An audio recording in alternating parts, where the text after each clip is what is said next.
Hey guys, it's Paul from the North End Podcast, coming at you with not just football, not just beer, not just banter, but we're talking fantasy football today. Many of you like me are out there wondering how to start building your team now that fantasy football is just weeks away and you can start tinkering. So I thought I'd walk us through some of the general tips I always like to use when approaching building a team. Not that I'm a pro or anything, but I've lost many leagues over many years. So I've learned a few things from trial and error. A lot of error, but yeah, some trial in there as well. So I'm going to take you through some rules that I think are helpful, and then I'm going to build a team with you guys as my first draft and kind of walk you through how I applied those rules and what the output kind of was. Just know that it's first draft. I'll be doing many drafts, which we'll talk about in a second. So the first rule I'd like to talk to you guys about, how I always start with building my team, is I identify the must-haves. Now, the must-haves to me in fantasy football are the players that you just need to have as a central core of your team. They're the kind of guys that give you captaincy options throughout the league and throughout the season. They're the guys that are going to get you the bulk of your points. They're the ones that you're going to rely on not moving around because their value will go up or down and you may not be able to afford them again. The elite players that are so expensive that you really can't have them all. So even as we talk about the must-haves, I'm going to talk you through who I think are must-haves in this league and why I can't afford to have all of them. And the ones I've chosen are the ones I'm not going to choose, but I definitely have a good sense of who I consider to be must-haves. So we're going to go through that list right now. Trent Alexander-Arnold. If you don't know him, I don't know where you've been. I don't know how I have to explain this. If you haven't played fantasy football before, maybe you don't understand how good he is in fantasy football. So I'll just say he is a must-have for a reason. 7.5 million, an improved Liverpool defense, a opportunity just as last year and the year before to put up major points. He's a dead ball specialist. He's an assist king. He does score goals. He is a defender. At 7.5 million for a guy that can get you clean sheets and assists and can be a defender that can give you the occasional captaincy option, he's a must-have in your team. Get him in early, build around that must-have. The next must-have for me might be a little bit surprised, but if you think about it, it may not be that surprising. Luke Shaw from Manchester United. Manchester United are going to have an improved defense this year. Raphael Varane does that. He wasn't bad last year in the first place, but I think the addition of Raphael Varane to Man United defense only makes it better. But Luke Shaw was on a tremendous form last season, and he took that form into the Euro.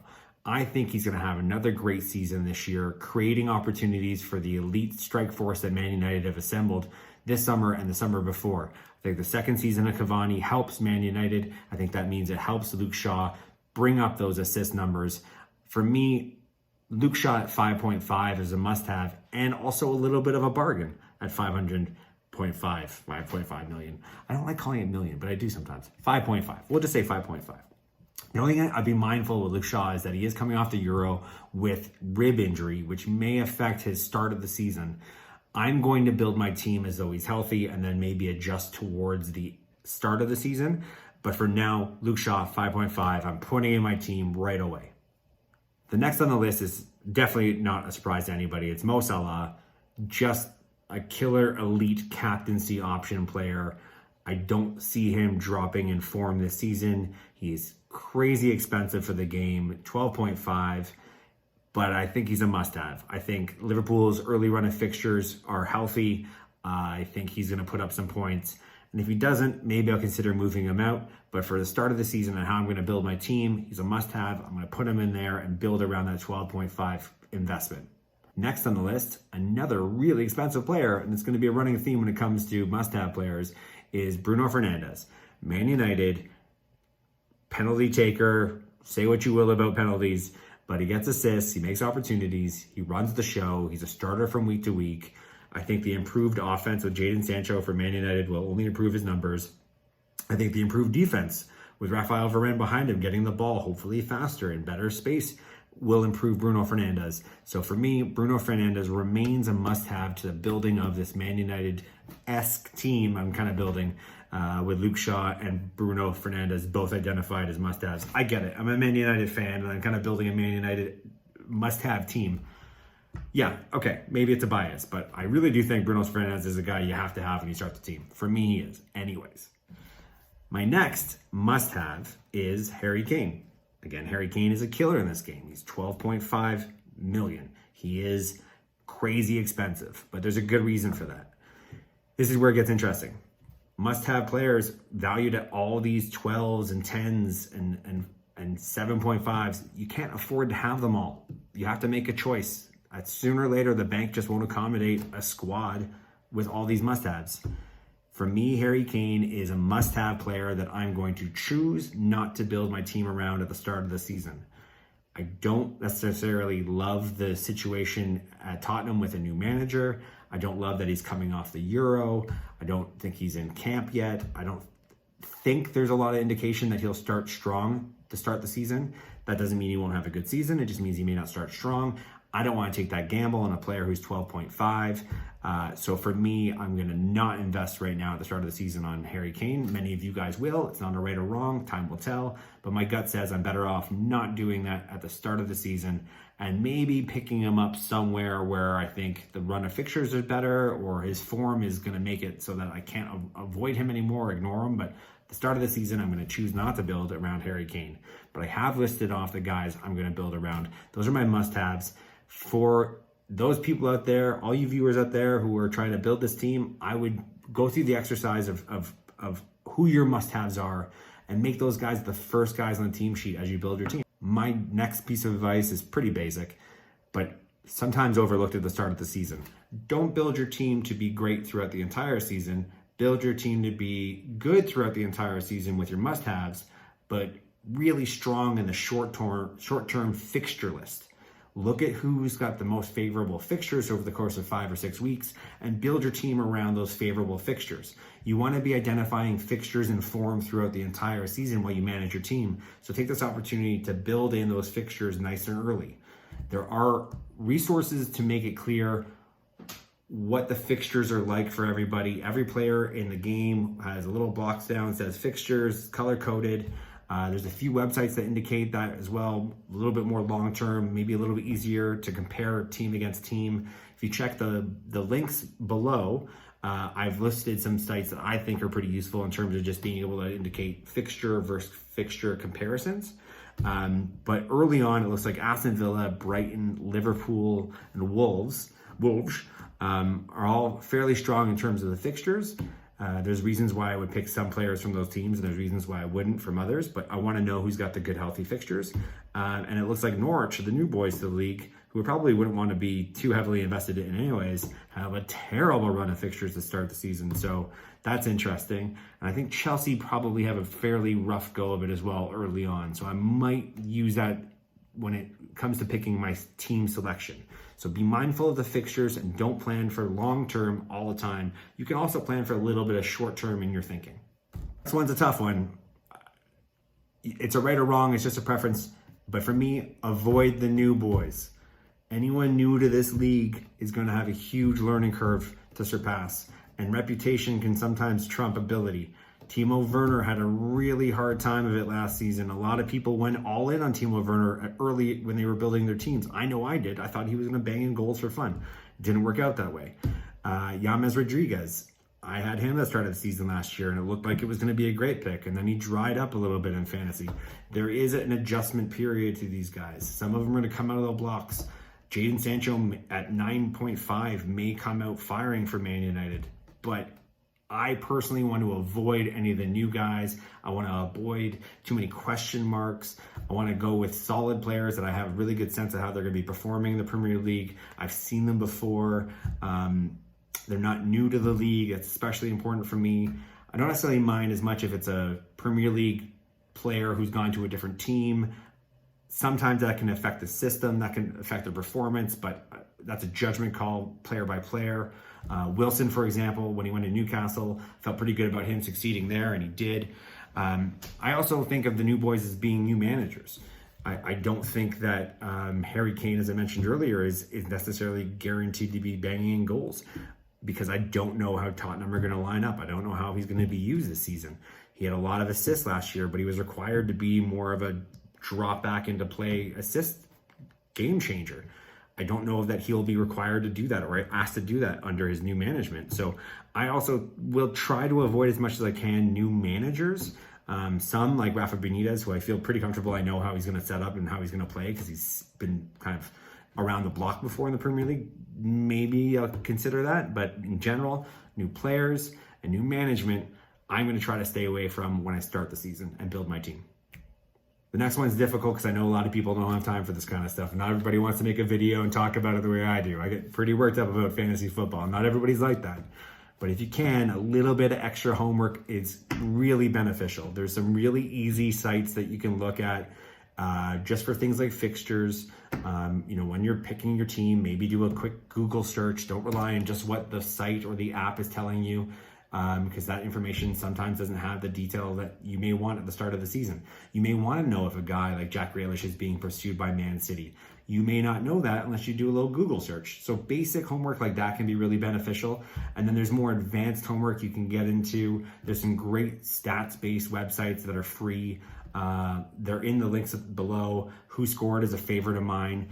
There's another site that's really great for a tool I like to use, especially when evaluating defenders. XG and goals against, or the GA, or the expected goals against.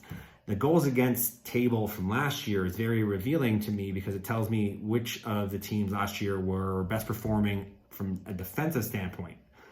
But a lot of things can happen with defense. So, and also interesting approach I take is the expected goals against, which can be a lot different. But expected goals against kind of gives you a sense of which teams were difficult to beat, and maybe there's an element of luck in the difference between the goals against and the expected goals against. Those sites are down below. I like playing with them. I like to feel good about my selections by doing a little bit of a data dive. If you want to nerd out, you can nerd out. But if you just want to do something basic, just Google some players before you finalize. Just find out what the deal is. Do a little Google. It doesn't take much, huh? I mean, yeah, just do it. Don't be lazy. Do it. My last tip before we get into my team selection is start early. What you're about to see is my very early first draft of my fantasy football team for the Premier League season. I will change this 4 or 5 more times before kickoff. I like tinkering with my team. It's how I function regular season anyways.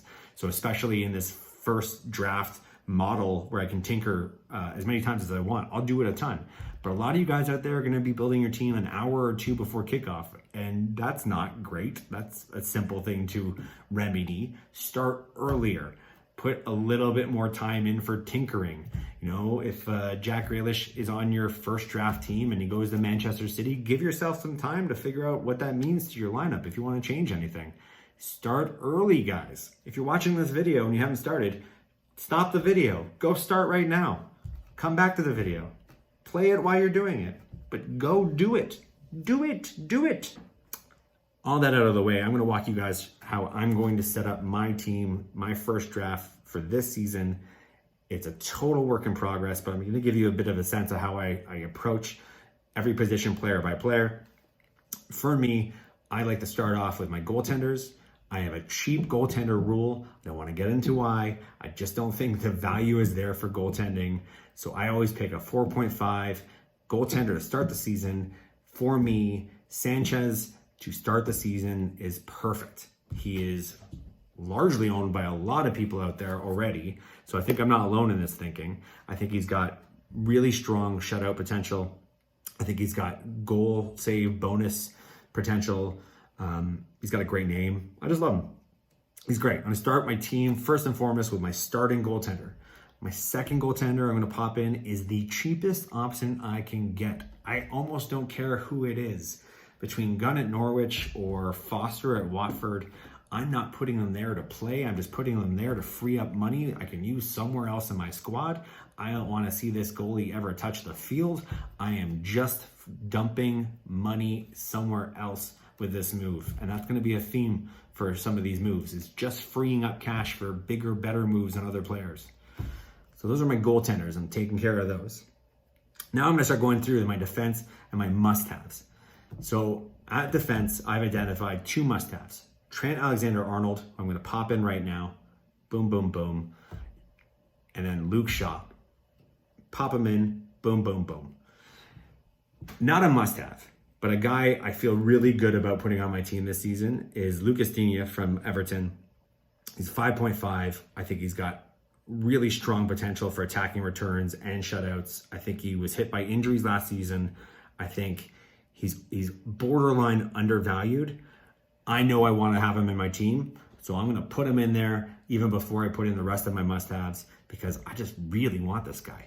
If I keep him all season, I have no idea, but I feel really good about starting my team with him on the squad, so I'm going to pop him in there. I'm going to move up to midfield. I'm going to pop in my 2 midfield must-have players previously mentioned, Mo Salah at 12.5, Bruno Fernandes at 12. This is where things get tight, guys. This is where the amount of money I have left starts to look like it might be difficult to really field a squad of star players. This is where it becomes obvious why maybe Harry Kane wasn't part of my thinking or won't be part of my thinking because the amount of money I have left, I really got to make the most of it. So some of the next moves will be all about that as well. But my next move is a guy I almost had on my must-haves as well, a guy who I almost said, well, I might make it official, but I'm still kind of torn because I'm not sure how it'll work with his new management, so I don't want to 100% back him as a must-have, but for my team, I definitely want to have him. Dominic Calvert-Lewin at $8 million would be the first guy on my striker select as a forward. I'm going to put him right up there. Great goal return last year. Carlo Ancelotti really knows how to get the most out of this guy. Carlo Ancelotti has moved on for Rafa Benitez, is now in charge. I don't know if his goal scoring will continue. I don't know if his output will continue. I don't know if he's going to continue to be the main man. I don't know if Everton are looking to sign somebody alternative to compete with him. There's a lot of unknowns, but I still feel really good about calling him an elite striker. So I'm going to start him in my team, and that's probably the first significant sacrifice I've made because he's essentially taken the spot of what Harry Kane might have been as a must-have. But I've saved a lot of money not going with Harry Kane and going with an $8 million Dominic Calvert-Lewin. So my next move is just straight up and down. I want to start saving some money across the board. I want to get cheap defenders, midfield players, and strikers on this team to see how much money I have left so that I'm really stretching every position as much as I can. Defenders are interesting because you can get cheap defenders who actually play. The cheap defenders that were in my thinking for this season would have been Lamptey from Brighton, Holgate from Everton, Fofana from Leicester, and Ben White currently from Brighton, but possibly going to Arsenal. All these guys are really strong options for striker at 4.5. They're almost all borderline undervalued at 4.5. I'm going to go with Lamptey to start my season. The reason why is because I think he's going to be playing as a right wing back, which I think means he'll probably be going up the field more. I think he offers more attacking threat. Although it is Brighton, and Brighton don't score very often, I still think that he offers a bit more on the attacking end. Brighton are a solid defensive team. I think that continues to be the case next season. We'll see. I did struggle between him and Ben White. If Ben White does go to Arsenal, a starting center back at Arsenal for 4.5 is very interesting. Fofana is very interesting. Holgate's very interesting. I'm essentially going to start the season with Lamptey and then be open to subbing him out to any of those other players. Even now, I think Lamptey's injured and he may not guarantee himself a start. So I'll be keeping an eye on that. But for now, I'm going to go with Lamptey because honestly, I don't know if you guys saw this guy play last year, but he was just the talk of the town. He was just great. And I just want him because I like him. And I want to watch him play and cheer him in my fantasy football. My next move is to continue to free up money by spending as little money as possible on positions. I'm going to get the cheapest midfield player I can possibly get into this team. Right now, I'm thinking Gilmore from Norwich. He's a young guy. He's Scottish. I'm a fan. Norwich has a very bad first set of fixtures. That's my one concern that I might look to change him for before the first game kicks off. I'm going to put him in there for now. My plan B is probably Bazuma from Brighton. I start to become a little bit aware of how many Brighton players I potentially might have when the season starts, so that's why I avoided him for this. But Gilmore, Bazuma, either one, they're 4.5. I don't really want to see them play on my team. I'm really just using them because they will play for their team. So if they sub in for whatever reason, I'll get some points, but I'm just kind of freeing up some cash. That's the whole point of this move. Which brings me to the hardest, less fulfilled move of all the moves I've made. The cheapest possible striker in the game at 4.5. There are so few that there are only 4 options at 4.5 as a forward, and at least 2 of them are attached to being loaned out at some point before the season starts. So there might even only be 2. I don't want to see these guys play. I don't want to see them on my team. I'm really just picking a 4.5 forward, again, to free up cash somewhere else. It's probably one of the moves that gets adjusted pretty quickly when I start actually playing in-game management. But for now, when I build my team, I really want to have a very streamlined 2 forwards only policy. So I want to put in a 4.5, and that's, it makes me a little bit nervous. It makes me a little nervous, but that's how it's going to be. My next move is where we start getting into like the meat of the strategy. I need to get a goal scoring, playmaking midfield player of 7 to 9, maybe 10 value. There's a lot of players out there, a lot of considerations. I know the ones I'm about to list are just they're the ones that I consider the most. Some exclusions include like Son from Tottenham. Again, I'm nervous about Tottenham right now because of the manager situation, so he was off the table for me.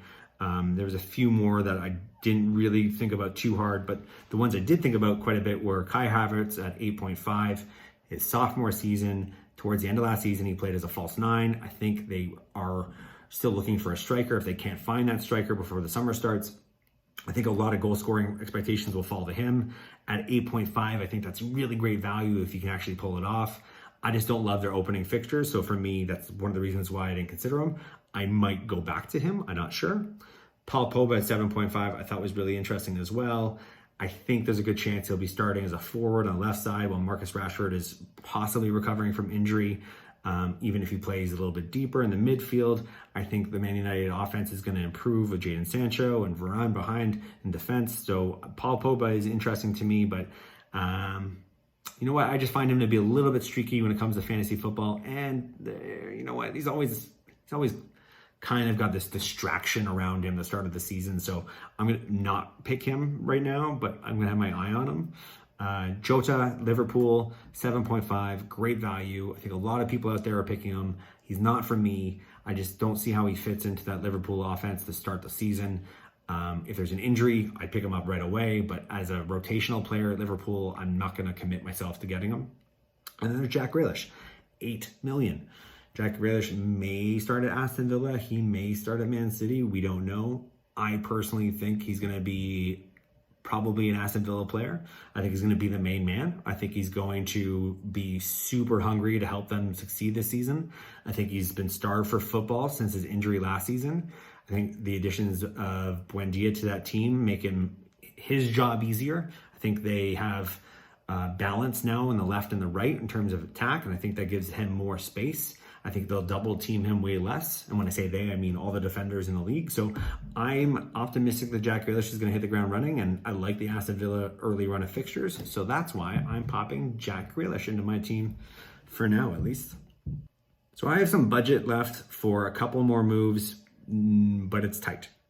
So what I want to do is I want to get myself a decent goal scoring forward. I'm only going to have 2 forwards. I can't afford a crazy expensive one.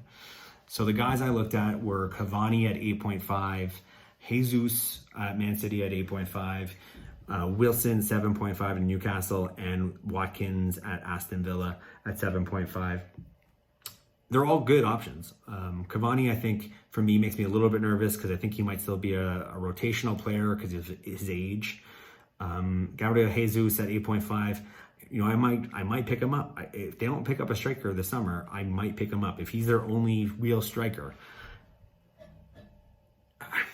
But there's always a but with Pep Guardiola.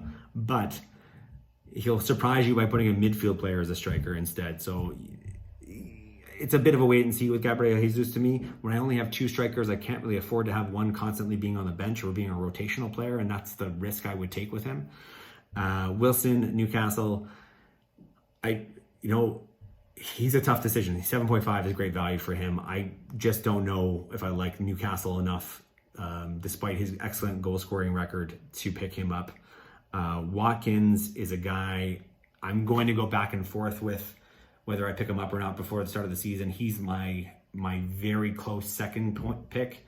But my first pick is Antonio from West Ham. I'm kind of riding the hot hand. He helped me out last season in my fantasy football. For weeks, I was crawling my way out of a gutter because he kept banging in goals. So I'm going to stick with my boy and get Antonio. But between Antonio and Watkins, maybe up to the first game, I'm going to be going back and forth. Yeah, Antonio, West Ham, sign him up. So now I want to get a 5 or a 5.5 defender to shore up my defense. I do think there's a lot of points to be had this season, early in the season with shutouts, clean sheets. I tend to get a fair amount of points from my management of my defense. And what I mean by that is I look at the fixtures and I look at the teams, and I will use my weekly trades to bring in new defenders based on the likelihood of them having clean sheets. And I'll always have a rotation of like 2, possibly 3 even defenders that I'm constantly moving around, just taking advantage of the fixture list. So I tend to have a fairly decent chunk of investment behind my defense as a result. So a 5.5 defender is what I would be looking at. My options are really great, actually. Stones from Man City, Target from Aston Villa, Soufal from West Ham, and Rudiger from Chelsea. For me, looking at that, I would be tempted with Stones, but I think there's going to be a bit of a battle between the Diaz and Laporte and Stones for starting center back position. There's always rotation at Man City, so that's kind of scaring me away a little bit. So for me, Soufal was the guy I'm going to go with because I think he's got high upside on offense. I think West Ham have got a decent, pretty good defense. But when he was playing last season before a bit of an injury, he was just expertly whipping in balls. And I think the healthy return of a strike force for West Ham as target men for him can only benefit his points. So I'm going to be starting the season with Soufal. Soufal. So this is where it gets interesting. This is the almost forced hand. I've used up all my goods as best as I could across all my pieces, and I'm left with one final jigsaw piece, and it's in the shape of a 6.5 million investment.